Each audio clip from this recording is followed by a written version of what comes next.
Pruébame lo tuyo para yo creerte. Pruébame lo tuyo para yo creerte. Suéname la conga, suena el bongo, suena el timbal.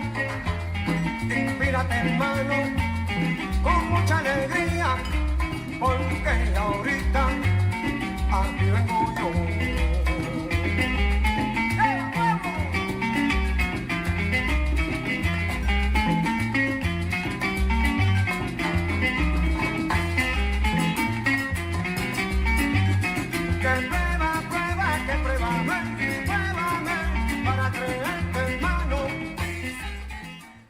Good afternoon. You're listening to Keeping It 100 with Jose Candelario, the final episode of the podcast. And with that, I'm bringing you some intellectual gold here at 103.5 FM WNHH, NewHavenIndependent.org, your home for community radio powered by La Voz Hispana CT.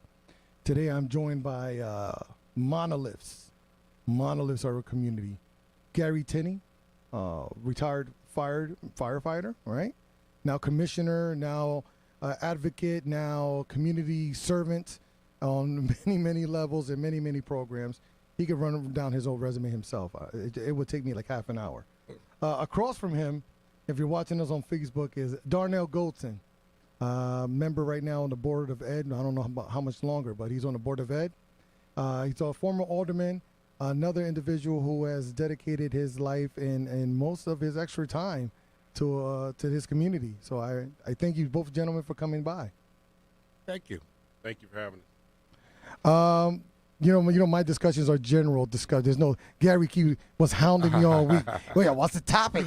What's the topic? There's plenty of topics. On Monday, Rodney and Rodney and Kimber came over here on Monday. Yeah. Talking about a blueprint and all that. What's the blueprint? Well, there's always a blueprint against us. I don't know if we have a blueprint to move forward, but I know there's always a blueprint in other communities to manage this city and manage us.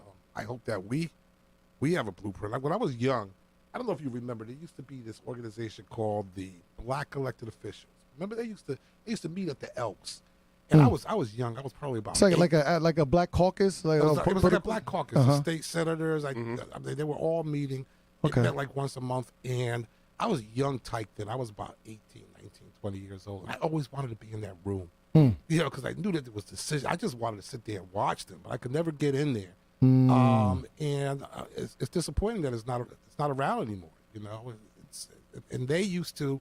We didn't fight each other for crumbs. We worked together to make sure that we all were in place to make sure that we could take care of our communities. And that's how they used to do it in those days. We don't do it anymore. We fight each other like crabs in a barrel. Pull each other down, try to get ourselves up for crumbs. It's ridiculous. Crabs in a barrel effect that's taken part in New Haven. I mean, part of it is society as a whole. The advent of technology and all, and it separates people. You got apps and stuff, and you get your information elsewhere. And then you find that information viable, even though it's not coming from the actual source. So I don't think we have a blueprint yet. Some people have a blueprint for their own personal goals. I don't think we have a blueprint as a community, and it's kind of sad. Garry was born in '64, right? Yes. Yeah. So Gary's a few years younger than me, but I used to admire him because he was out there early, taking beatings for being an advocate. And I remember Garry would walk into a room and people would run out because they didn't want to be near the guy because they thought he was radioactive. To this day, what are you talking about? I've kind of emulated that a little. Change.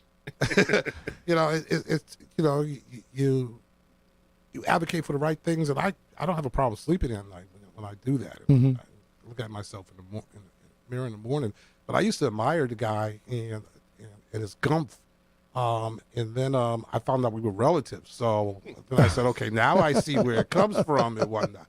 He's got some of my blood in him. That's right. Yes, indeed. But I mean, at an early age, I was exposed to some mess, and I really not only raised my awareness, but showed me systemically, if you want to make change, you have to be consistent. You have to be consistent. You have to be passionate about the issues that we don't face as an individual, just as an individual, but for the masses, for the community, and you have to let folks know right off the bat that you're not the one that's gonna they're gonna give you excuse me, the crumbs, so to speak, for your elevation, for you to elevate, and I never accepted that.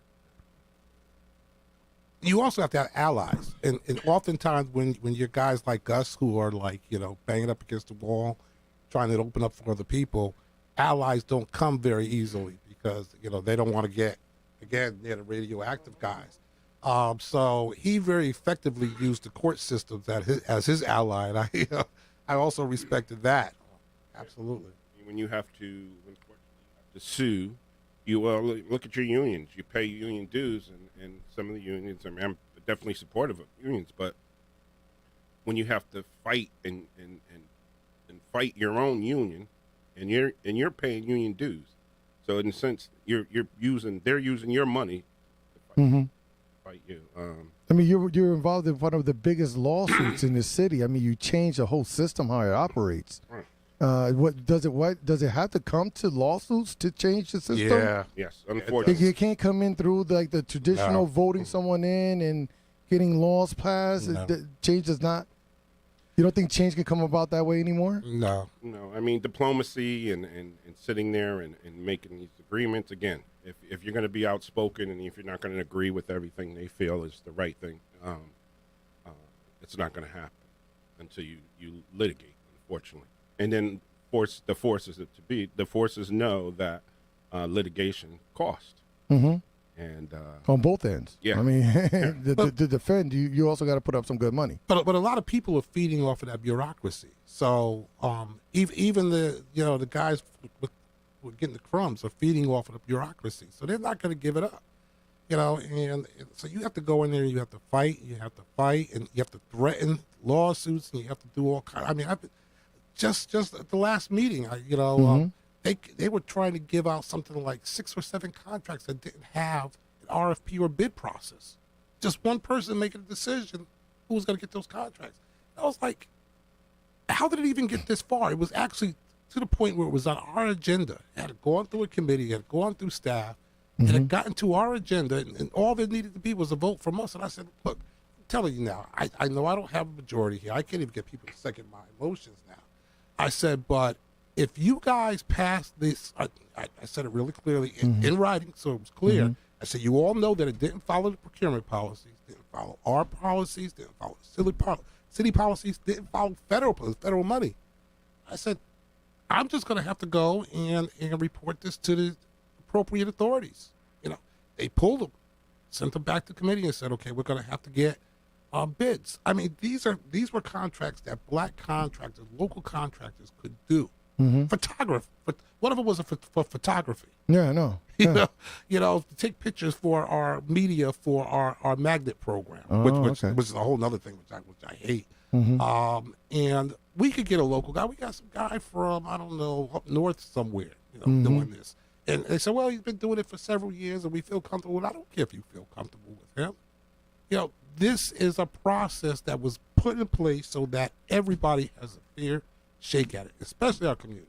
I'll be honest with you. Even as a citizen in this city, I still don't know how the bids work. I don't know how to go to look for them. I don't know where to go find them. I don't know who's eligible. That's deliberate. That's by design to make it more difficult for other people to be able to bid. For instance, as you may have remembered, I just had a hearing at the Board of Alders recently about the transportation contract. Yeah, yes, you were right on. It's like $30 million. It's like 14% of our budget. It's probably the biggest contract that the Board of Ed has. And they put that thing out for bid with 30 days notice. Now you got a 200 bus, $27 million, $30 million operation, and you expect someone to come in and be able to bid against the incumbent with 30 days. Yeah, it's strategic to say the least. It was done. Yeah, it was done deliberately. Now, thank goodness we had that hearing. People are listening now. They're now going to put up the bid 6 months in advance. That will give competition a chance to come in. Wow. Why do we want that? Because that could save us money. There's no guarantee. No. that is going to save us But it's money. a healthy process. Competition breeds excellence you know, at the end of the day. So I'm going to just ask Gary to step up to the mic a little or bring the mic towards you because I want everyone to hear the baritone in your voice. Okay. The baritone in your How's that? voice. That's perfect. Now we've right. arrived. All right. You're part of the commissioner now, commission. We got bidding issues for several contracts in the city. What's more important, education, the bidding process? What should we focus on in this city right now? I mean, there's so much going on. bidding is important because bidding determines how much money we have to pay out for the services that we get. Okay. Right. It's also important because those contractors that come in, they hire people. Right. Are they going to hire our people? Or are they going to hire people from somewhere else? They also pay wages. Are they going to pay good wages? Are they not going to pay good wages? All of that stuff is important. And at the end of the day, it's important to our students because if you could get a $25 million contract as opposed to a $27 million contract, that's $2 million that we can now spend on our kids. Public safety program. Yeah, for instance, absolutely, Wow. absolutely. So it's very important. But it's not the most important thing, but it's certainly something we should focus on. Because it affects our children, it affects the system, it affects.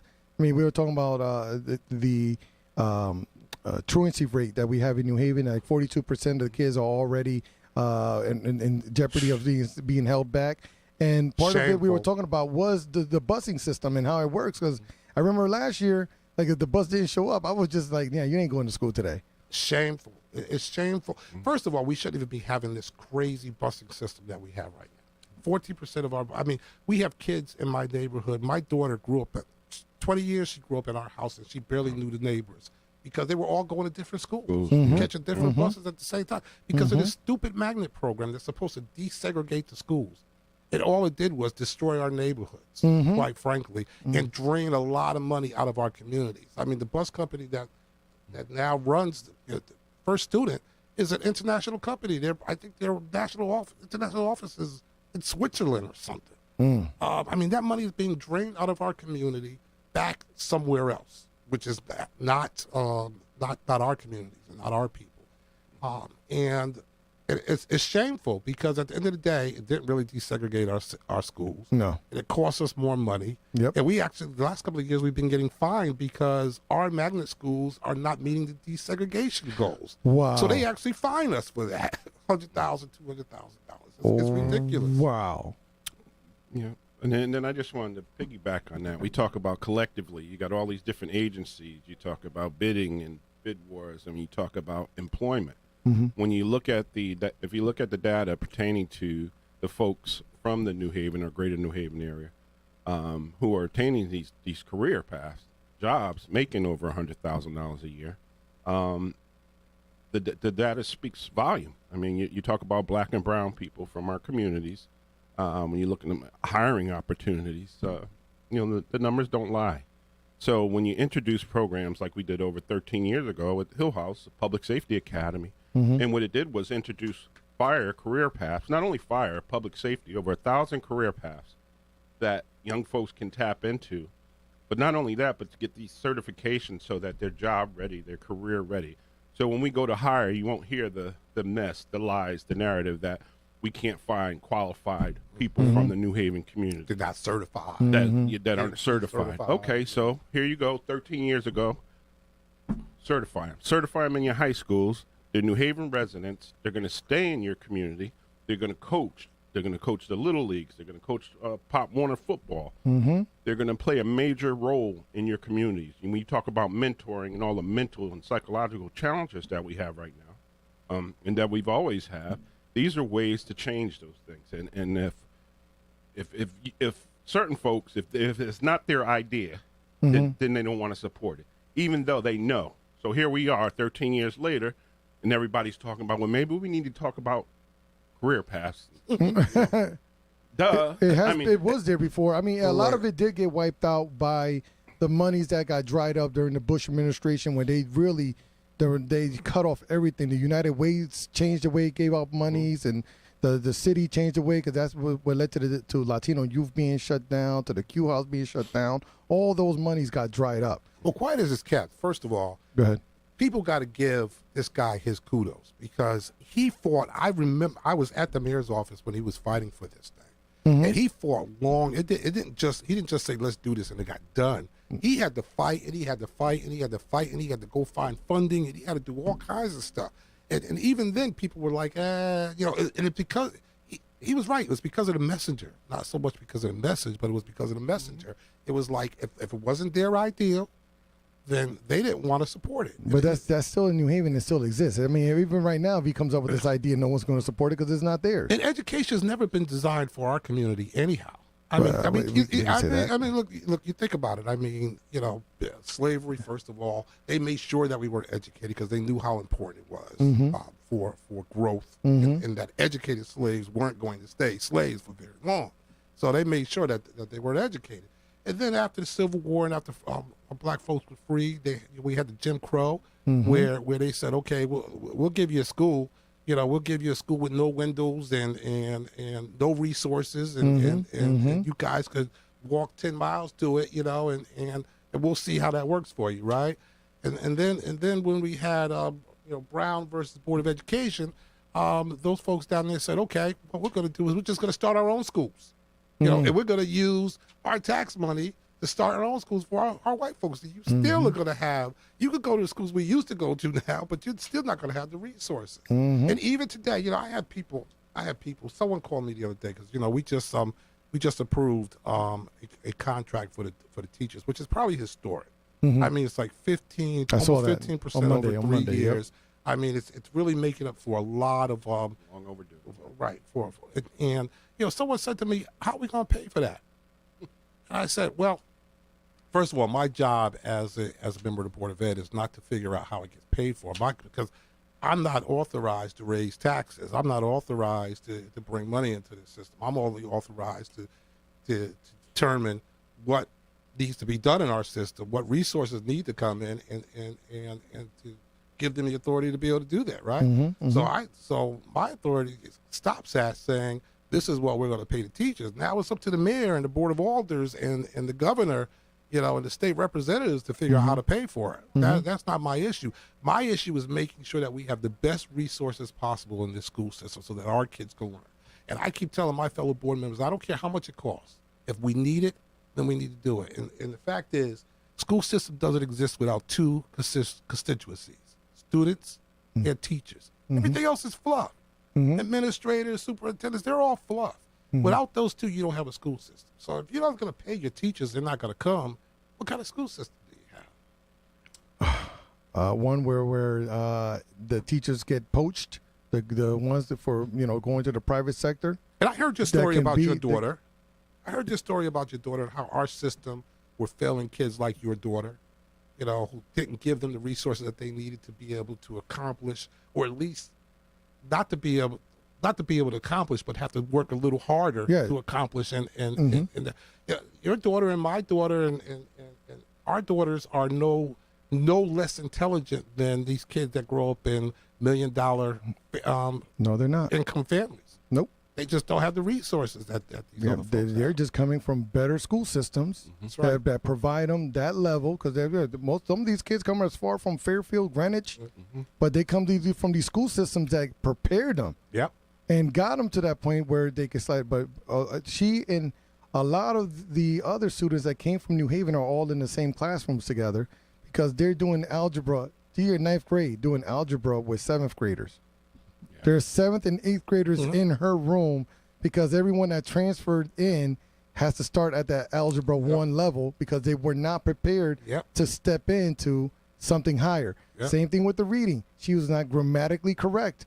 If there's a reading issue in the city, there is. She has no grammar at all. So she's not getting the A this semester because of her grammar. Not because she cannot annotate. She can't do all the things that they taught her, but she doesn't have the basic to excel in this program. So I told her, I said, just get the work done. I'm not going to hold you to any standards because it's pretty obvious you're not well equipped. It's going to take us a year to equip her with the necessity, the tools for her to succeed next year. So we wasted a whole year on her now, $61,000 wasted for me because I can't use that. We can't use none of that. That's a failure of our system. And the only two that I don't blame for that failure are the students and the teachers. I put a little bit of blame on some of the parents that are making sure their kids are not going to school. I mean, we have kindergarten kids who have just as high an absentee level as high school seniors. You can't blame that on the kids. That's the parents right there. But it's a failure of our system. And quite frankly, I take it as a personal failure. As a member of this board for 7 years, and not to be able to make progress. As much as I fought for it, as much as I fought to make changes, it's still a failure on my part because it didn't get done.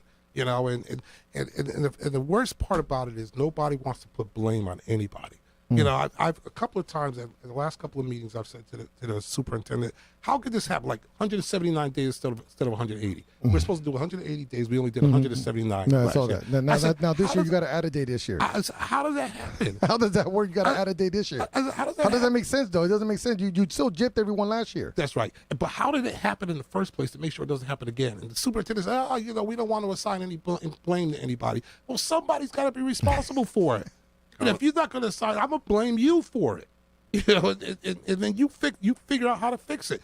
We had just recently, I'm going to shut up, but just recently we had a report about attendance. Yep. And the state called our people into a meeting because they said, these numbers don't make any sense. Davis Street School, 98% chronic absenteeism. That can't be right. And if it is right, then what's going on, right? 98%? So the superintendent said, well, it's a problem because the accurate numbers are not being put into the system. I said, okay, well, who's responsible for putting the numbers in? Who knows? She says, well, you know, it happens at the school level. Well, who at the school level? Well, we're not going to get into that. We don't want to blame anybody for it. Well, how do you not fix it? I mean, it's ridiculous. If you don't know that your kids are not coming to school, how are you able to deal with the issue of them not being in school? Because you can't teach an empty chair. My daughter was almost held back because of her absenteeism last year because we spent 2 years on a family vacation at the beginning of the year. We spoke directly with the high school. We told them we're going to spend time at national parks for a couple of weeks before she starts the school year. Cool. By the end of the school year, though, I was getting notices that they were threatening to hold her back with a straight A. So then it became this big old game of who is accountable for these absentee and who do I talk to. And I went to the school system. They sent me to the school. The school sent me back to the school system. I gave up. At the end of the year, I was like, you know what? If they fail her and keep her back, I'll just sue. Because I've tried my best to find out where the system works, and it doesn't work. It's flawed. Nobody takes responsibility. No one takes responsibility. Because we were trying to change some of the absentees because she was going through medical and some doctors. We don't know who does that. $16.5 million on administrators in this system, and we couldn't count to 180. Say that again, please. Say that again. $16.5 million spent on administrators in this system, and we couldn't count to 180. We couldn't keep track of how many days our kids were. And there was no one to blame. Not one person. Nope. Okay. Superintendent's not taking the blame, and she's not blaming nobody else. Well, she's already out the door, so I don't know how much. It's like me. I'm quitting already. You see me. I'm not even drilling Garry today. I'm just taking a day off. I'm letting you do all the talking. You know what? I'm sitting back. I'm listening, and you know, we unfortunately, you know, years and years, and you continue to advocate and fight for change, and it's quite obvious what we see in front of us. And I'm gonna just I'll give you an example. In the fire service, they came up with this thing called CPAP, physical agility test. Very limited access to it. It's at the Connecticut State Fire Academy. That being said, it's become a prerequisite in some departments. In order to get on the department, you got to pass this CPAP. One, you got to call and test for it. The classes fill up right away. But my thing is, here you got a prerequisite, something that you have to have. And mind you, I'm thinking about right now in Hamden. Okay. Hamden Yep. Fire Department. 0 females on the department. Okay. 0. Never hired an African American or Hispanic female. They've hired no females at all, or just you had one recently. She retired, but currently you have 0. 0, and if you don't have any minorities, period, African American or Hispanic. Right now, I think you have a couple Hispanics that just recently we became commissioners recently. and we fortunately were able to hire a diverse group of folks. Okay. We do have an active list right now, but going back to the CPAT certification, if you don't have this CPAT, you can't enter the fire academy.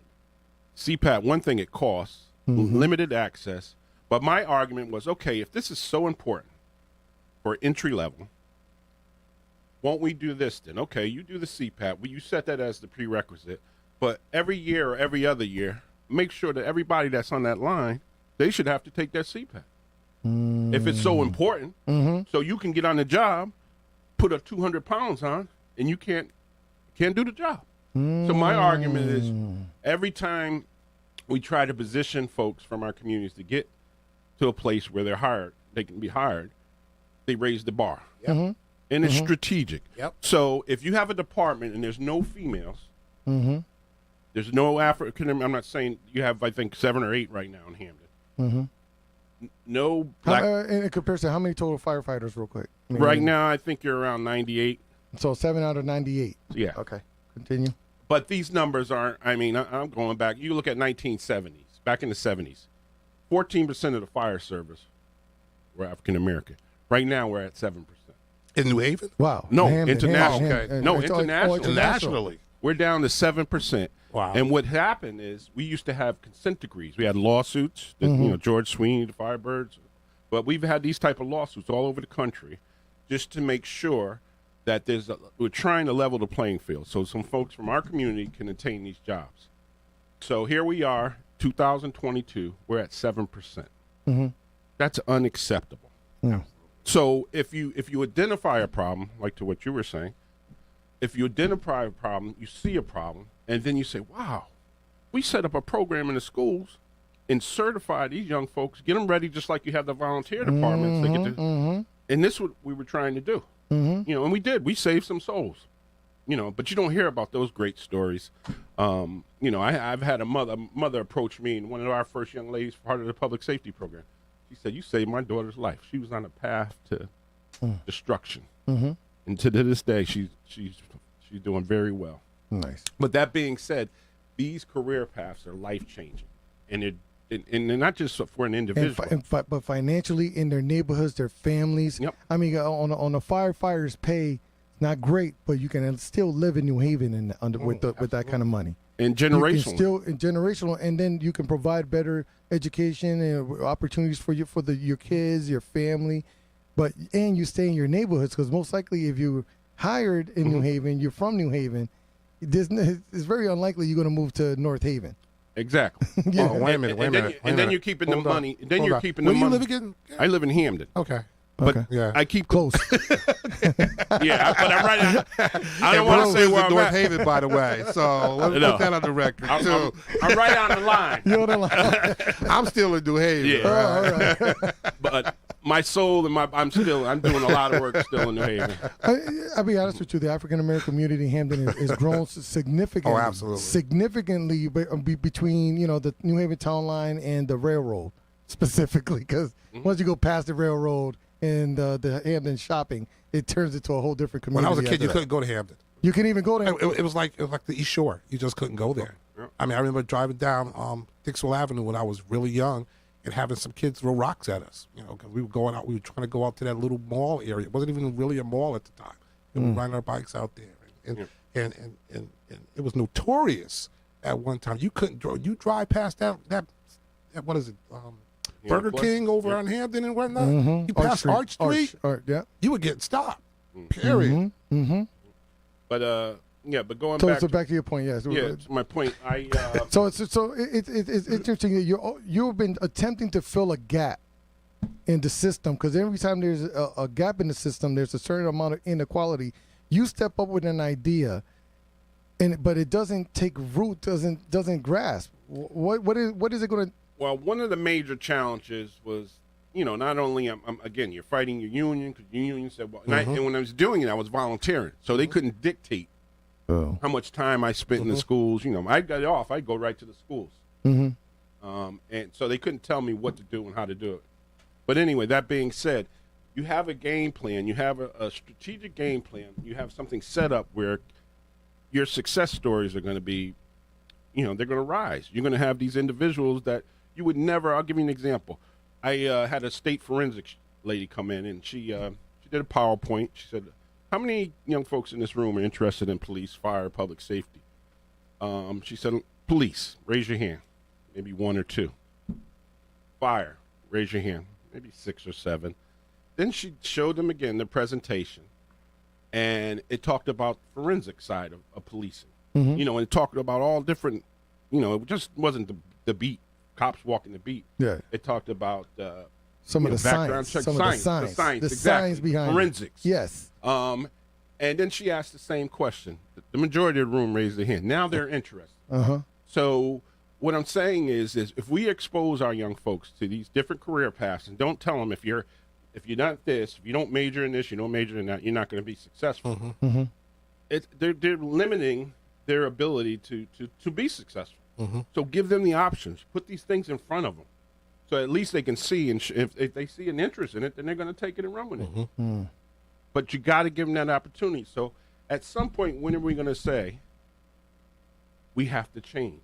If it's not working, change it. And you have the resources. But it's working for the benefit of some people. Right. That's and the people that have it's working for the people who have the influence over the change. That circle. That circle. That network.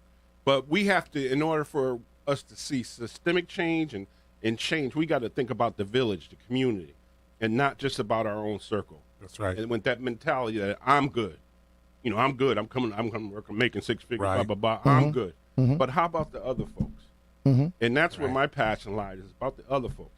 I'm good because of other folks, because of our elders.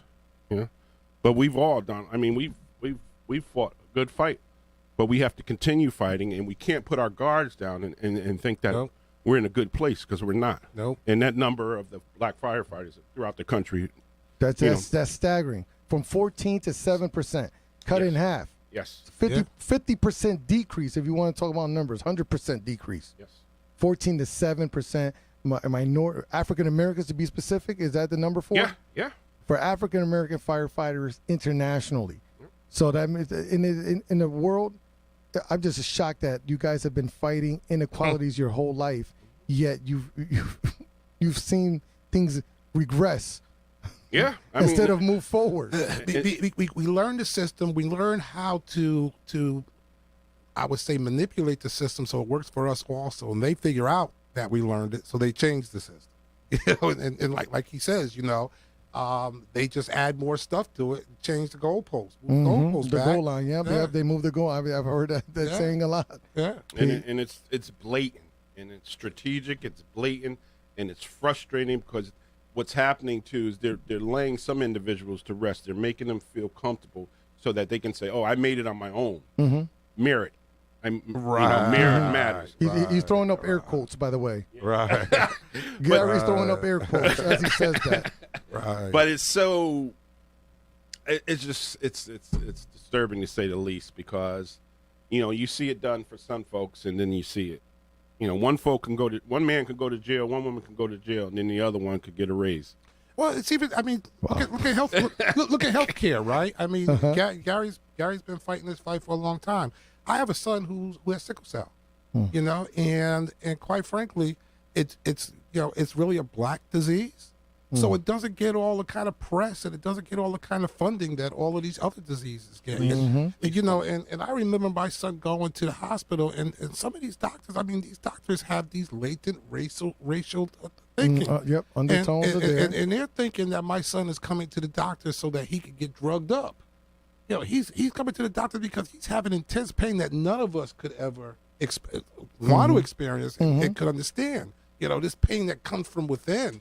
And they just didn't understand it, and still today, especially adults with sickle cell who try to go to the hospital and get relief, they're treated like drug addicts, and it's frustrating. Yeah, and this year, we started a boot drive called "Ring the Bell for Sickle Cell" here in New Haven. Oh, okay. And what we did was, I'm sure you used to see the firefighters out there with their boots, collecting for muscular dystrophy.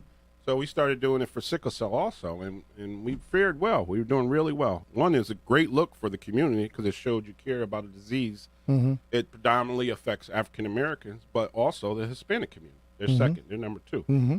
But that being said, being the least, you talk about funding, and you just hit on it. The amount of funding that's going towards it is very limited. So here you got this year, I think last year too, they pulled back and said, we're not doing it anymore. To New Haven. So I don't know if you were, we had a press conference about a month ago right in front of the firehouse. We were so taken back by the fact that the department, the union, didn't want to support our efforts. And the reasons why? A safety issue. Safety. Wait, so they don't. Let's recap here. So you have a movement that's raising money for a fund that does not get any attention. You brought attention and funds to it successfully, but because of a safety issue, you are now discontinued to promote this event. That was what was but told. What was the safety issue? Can we get into that? Us going into the middle of the street. I said, but aren't we in the business of safety? Aren't we firefighters? Aren't we heroes by doing this sickle cell efforts, this outreach? We should want to do it. But when it was done for MS, it was fine. Right. Okay, just checking. Yeah, no, it was. You just had no. Just going back. Yeah, no, you didn't have any kick. And we fought for and Mr. Rawlings, who is the director of the sickle cell, over on Michelle's house on Chapel, was just so taken back by the fact that we didn't want to do it. Fortunately, Bridgeport fire department, stepped up and did it and raised over $19,000. Wow. Oh, slow clap to the Bridgeport Fire Department for stepping it up. Yep, along with the Firebirds. And did they have a safety issue over there? No. Okay, just checking. Just checking. Have you been to Bridgeport? I seen how they drive. I went across those streets at any time. I've seen how they drive in Bridgeport. Well, the department did it, and then you get phone calls from the sickle cell community, and I didn't know you mentioned the reason why this was brought about. My best friend had sickle cell. He passed a couple years ago. Kurt? My condolences. Yes. Okay. I know Kurt very well. Yeah, Right. and I grew up with Kurt and Kevin, and then I started seeing the movement and how the disease wasn't embraced. Then I started going on calls and seeing this young girl. We must have had a call. We had to go to her house maybe 3 or 4 times a week. Mm-hmm. She curled up in the corner. She's in so much pain, and folks were like, "Well, why are we getting called for this?" I said, "Do you know what sickle cell is about?" I said, "If I grabbed your elbow and crushed it, that's what they're feeling right now." And then, unfortunately, a lot of them are allergic to some of the pain medications. And then you talk about addiction and all these other challenges.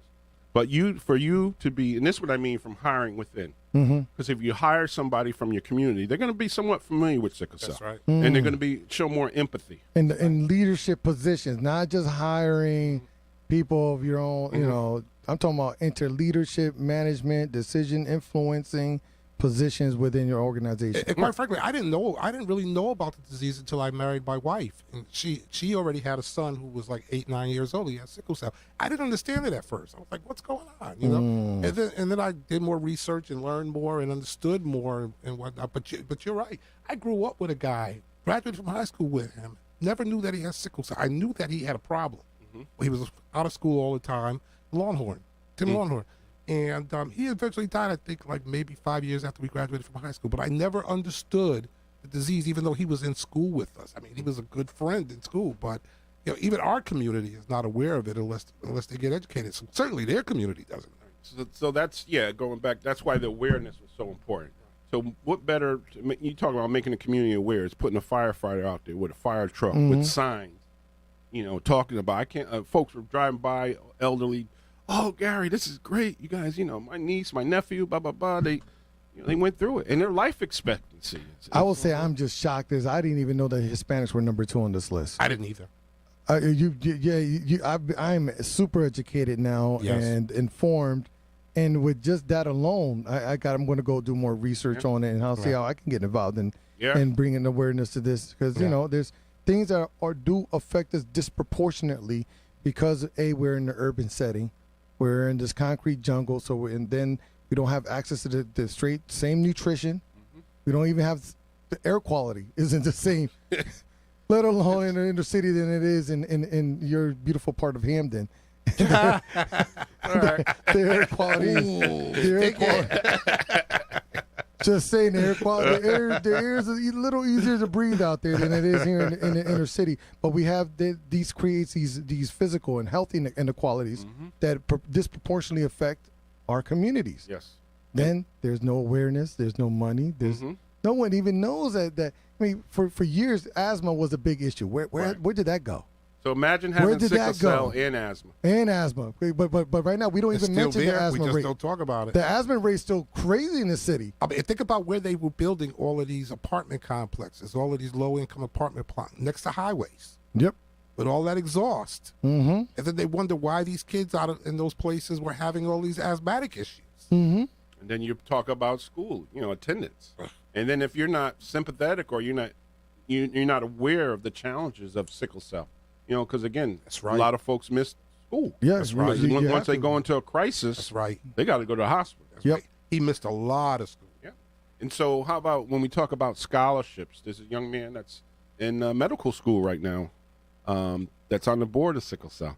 But when we talk about scholarships, let's look at, giving these young folks scholarships and opportunities to persevere in life, But there's so much, it's all about funding and awareness.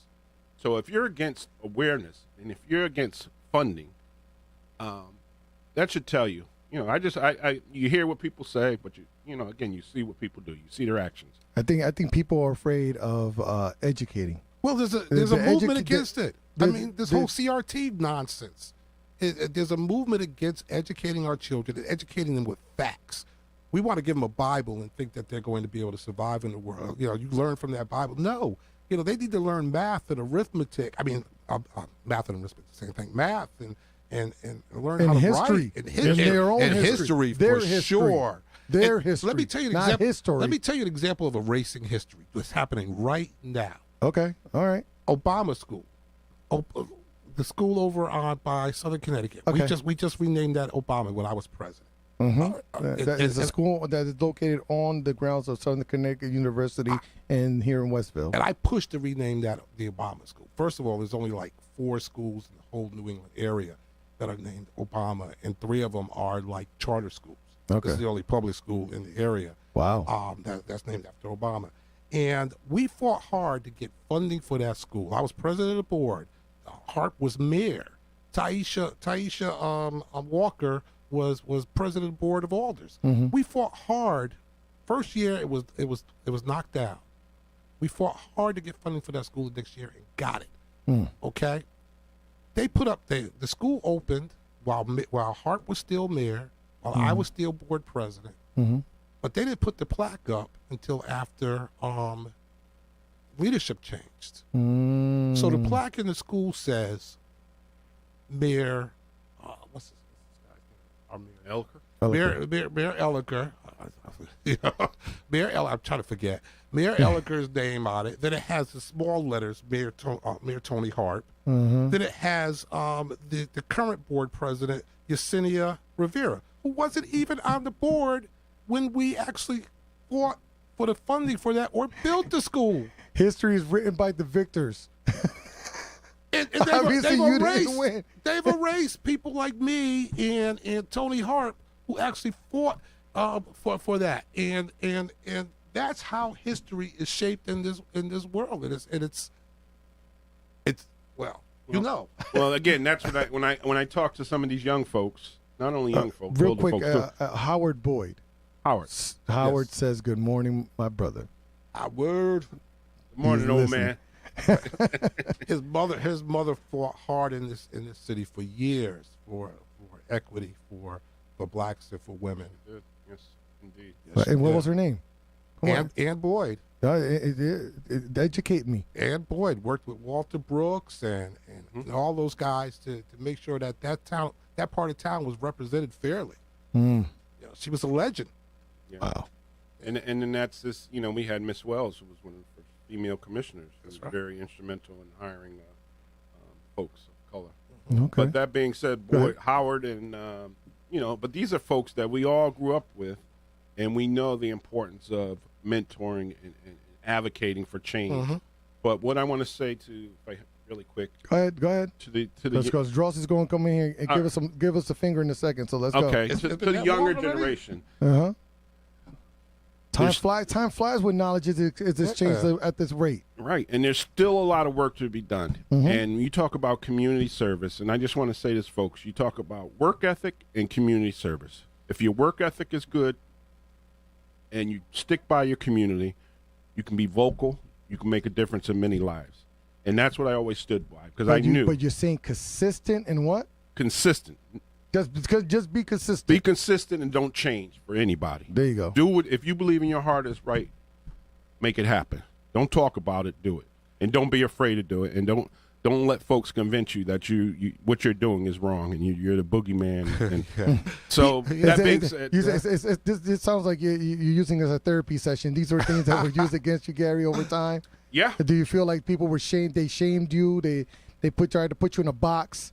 They try to belittle your thoughts and what you did. I mean, I'm your therapist. Please Well, share. no, I'm very proud of what I stood. I didn't stand for self. I got plenty of opportunity, plenty of offers. Garry, why don't you go sit down somewhere and we'll take care of you? I said, but I wasn't raised that way, and I'm not the one. So don't come with me with that garbage. That being said, be consistent and care for your community and care for these young folks out there. They need help, and we need to help them. I've had the same experience. It's like people are still surprised when I get up and actually advocate for the community. And people make comments all the time. They write comments in this paper, and why is he such a loudmouth? He's just trying to get attention. But I'm not trying to get attention. I don't need this attention. It doesn't put a dime in my pocket.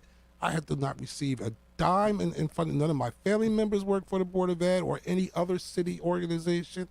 I don't get anything out of this except for doing the right thing. And so I'm always surprised when people say, why is when people write you and say, why are you giving people like Darnell, Goldson a platform? It's because, I'm saying something different than they're saying, that they're not willing to say, that they probably believe in, but are afraid to do it because they don't want to mess up their little hustle that they got going on. And like I said, before I became, I was always working behind the scenes. This guy was out front. And, people were afraid to be near. They didn't want to be. They liked what he was doing. They appreciated what he was doing. I hear this stuff all the time myself. But they didn't want to be in the same room with him. They didn't want to be associated with him because they didn't want to mess up their thing. Yeah, we got to stop being photo ops. Yeah. Make a difference in lives. Yeah. Get up there cheesing with folks that don't have our best interest. Ooh. Wow. Photo ops. Wow. I love that. I was just, I think just to go on board, I see more people at galas than I do giving out donations. I haven't been at a gala in such a long time. Yeah, that was my thing. I see all these gala pictures. You're at that gala, that gala. Can you at least post next time that you're in a community event with a bunch of kids, like you're on a block party or a block watch association meeting? Show me pictures like that. Howard Boyd is fanboying you guys. A great panel. These guys are dropping knowledge. Great show. I mean, he's like, we need a part 2. That man is leaving. Unfortunately, Howard, this is the last of my Keeping It 100s here at WNHH. Darnell and Garry has been one of my 2 favorite guests. Rodney and Kimber are good people. They okay. Let me tell you guys, even behind the scenes, you guys are very competitive. It's just interesting to see how you guys are competitive about how, and you're competitive about how compassionate you are about your community. It's like you try to outdo your love for your community, That's and right. it's like it's what better competition can you have amongst good people? Right. Like Rodney's giving a whole bunch of turkeys, so I got to find something to do on Christmas. I don't know. Yeah, I got to beat him. I can't let him beat me, man. He's out there right now giving out turkeys. You're right. He's giving and he's only doing it for Dixwell and Newhallville. That's So right. maybe you could feed everyone in New Haven. You gotta outdo him. You gotta outdo him. We're gonna leave, and my thing is, do you guys see anybody out there that can replace you gentlemen specifically? Because you got these anomalies of no one's in your pocket, you're not in anyone's pocket, right? Allows you freedom of expression. Do you see any are you hoping? You know, it's tough because the people that we help to build up have become, when they become successful, we want them to be able to remain where they are and help other people. So they can't be as advocates as much as we are. But I see a couple of people. I mean, listen, there's different ways to do things, right? If I had a choice for who's running for mayor, you know, for instance, Rock, I think, is a great guy, right? Mm-hmm. He's gonna if he goes into that operating room, he's gonna come in with a sledgehammer, Mm-hmm. right? And then you got somebody like Shafiq, who I love to death. Mm. He's gonna come in with a scalpel. He's gonna be a little, Mm-hmm. And then you got people like Mike Smart. Okay. You know, and Mike is going to come in with an invisibility outfit. You know, you don't even know he's there, but he's doing what he has to do to make sure things gets done. You know, and everybody loves the guy. You know, so you know, there's So a if lot. you had to choose, I mean, if you had to choose out of those three for mayor, who would you throw your weight behind? Listen, I'm more of a sledgehammer guy, but I know that the scalpel is cleaner.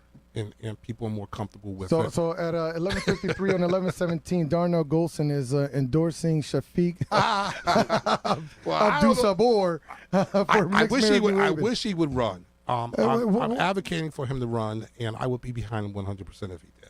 Okay. All right. So breaking news for those who don't know, we are fully in. Well, I don't know, Gary. You're from Hampton. You don't count. I was going to tell you that. Well, give us your 2 cents. I mean, your opinion is still valuable. You It's still not have like you don't people know here. what's going on here. I'm very involved. I'm still involved. Again, politics. You look at people, their track record, what they've done, what they continue to do. If they're consistent, are they making a difference in the lives of our folk in our community? You know, not just moving in all different directions, just being steady and steadfast on their beliefs. That's who I want. I would support anybody that's going to do right by our folks. Mm-hmm. Okay. Regardless. Mm-hmm. And you talk about strategic, you talk about with the scalpel and everything else, sledgehammer. I don't know. I don't know how to describe myself.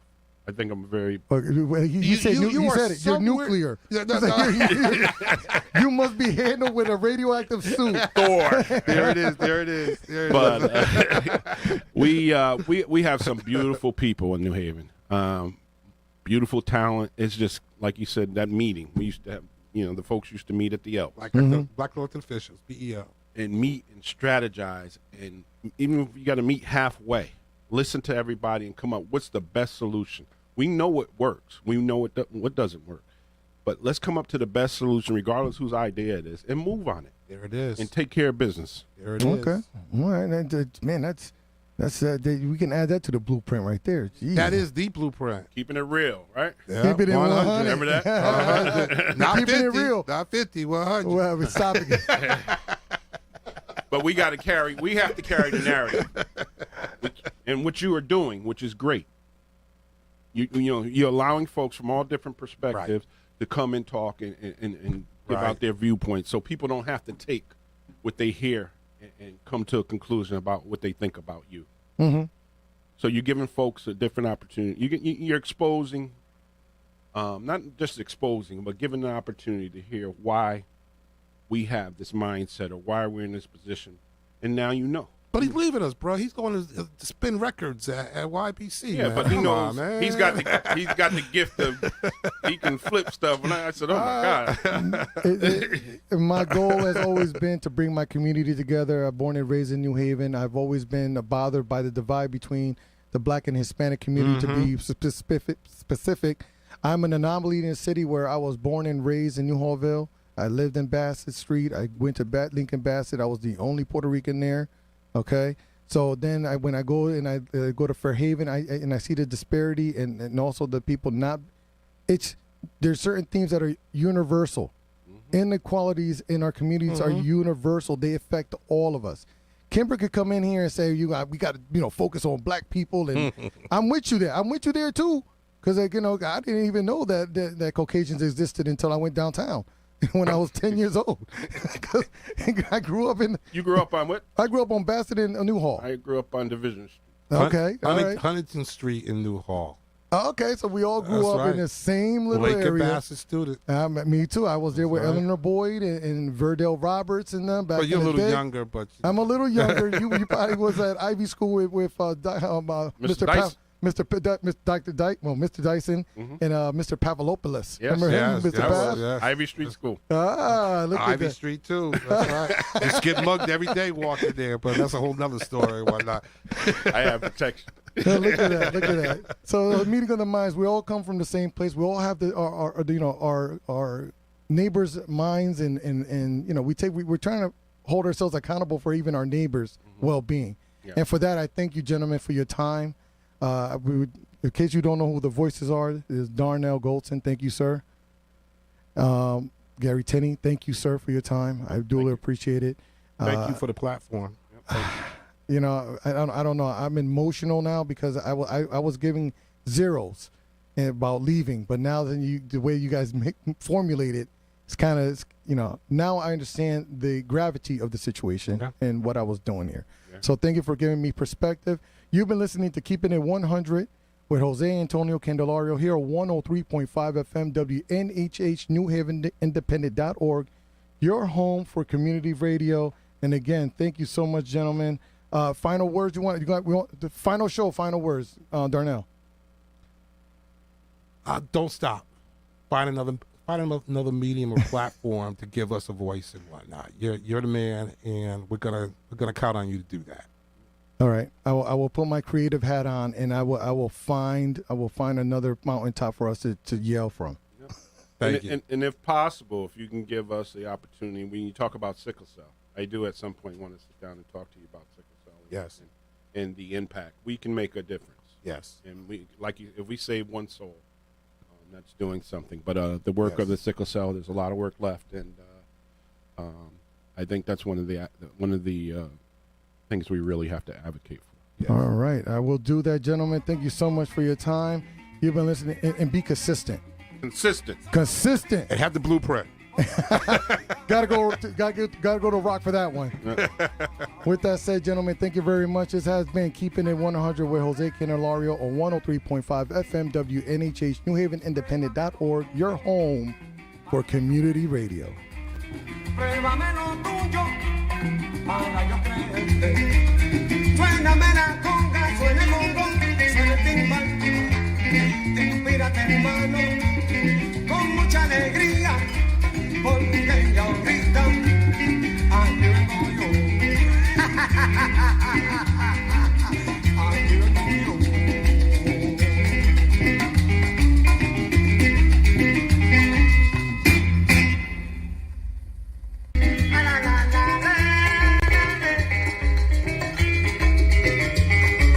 Dicen que tú eres el mejor del barrio. Dicen que tú eres el mejor del barrio. Que tú dirijas y que bien todo compones. Mentiras tuyas, solo mentiras, porque en el barrio hay mucha alegría. A la la la la, pruébame lo tuyo para yo creerte. Pruébame lo tuyo para yo creerte. Suéname la conga, suena el bongo, suena el timbal. Inspírate, hermano, con mucha alegría, porque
A la la la la.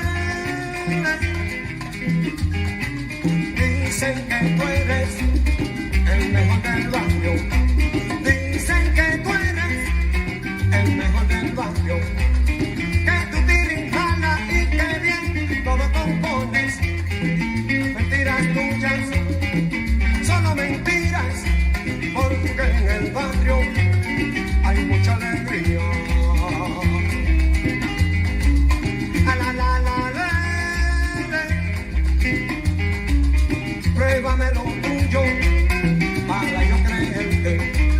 Pruébame lo tuyo para yo creerte.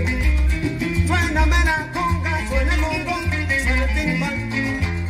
Inspírate, hermano, con mucha alegría, porque ya ahorita aquí vengo yo.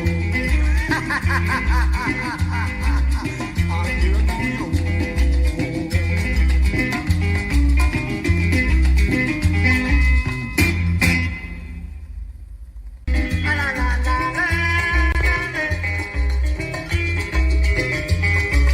Dicen que tú eres el mejor del barrio. Dicen que tú eres el mejor del barrio. Que tú tiras jala y que bien todo compones. Mentiras tuyas, solo mentiras, porque en el barrio hay mucha alegría. A la la la la. Pruébame lo tuyo para yo creerte. Pruébame lo tuyo para yo creerte.